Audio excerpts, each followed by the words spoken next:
Pengamat komunikasi politik dari Universitas Pelita Harapan, UPH, Emrus Sihombing, memberikan wanti-wanti kepada Kepala Badan Gizi Nasional, BGN, Dadan Hindayana terkait maraknya kasus keracunan dalam pelaksanaan program makan bergizi gratis, MBG.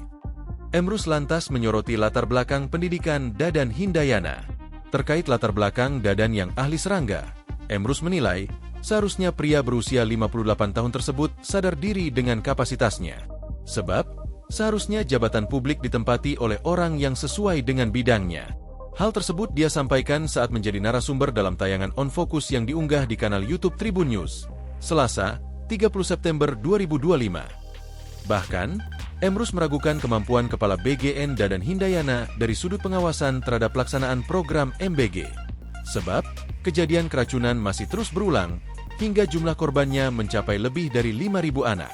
Background pendidikan Dadan memang disorot di tengah maraknya kasus keracunan MBG akhir-akhir ini. Sebagai informasi, Dadan merupakan ahli serangga di Institut Pertanian Bogor, IPB University.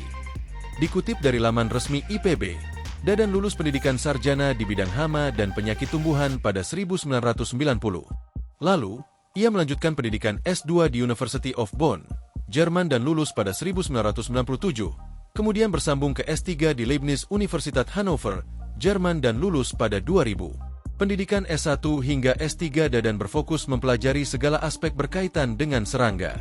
Bahkan, gelar PhD yang disandangnya adalah Doktor Entomologi, cabang ilmu biologi yang secara khusus mempelajari serangga, mencakup struktur tubuh, siklus hidup, perilaku, ekologi, dan peran mereka dalam lingkungan, serta hubungannya dengan manusia, hewan, dan tumbuhan.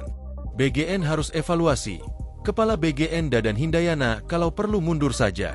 Emrus mendesak, BGN seharusnya melakukan evaluasi mendalam atas kasus keracunan MBG yang kini dialami lebih dari 5.000 siswa. Kemudian, Emrus menanggapi anggapan bahwa kasus keracunan MBG dapat merusak kepercayaan publik terhadap pemerintah.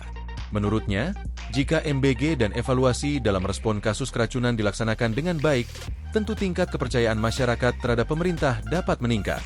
Namun, jika penanganan kasus keracunan MBG belum baik, maka akan muncul persepsi kurang baik terhadap pemerintahan Presiden RI Prabowo Subianto dan terutama pada BGN. Emrus menyebut, dengan merebaknya kasus keracunan MBG, maka BGN masih belum melakukan tugas pengawasan dengan baik. Kemudian, Emrus mengimbau agar Kepala BGN Dadan Hindayana melakukan introspeksi dalam penyelenggaraan MBG. Bahkan, Emrus menilai, tidak apa-apa jika Dadan Hindayana mundur jika memang merasa tidak mampu melaksanakan tugas sebagai Kepala BGN. Download Tribun X sekarang, menghadirkan lokal menjadi Indonesia.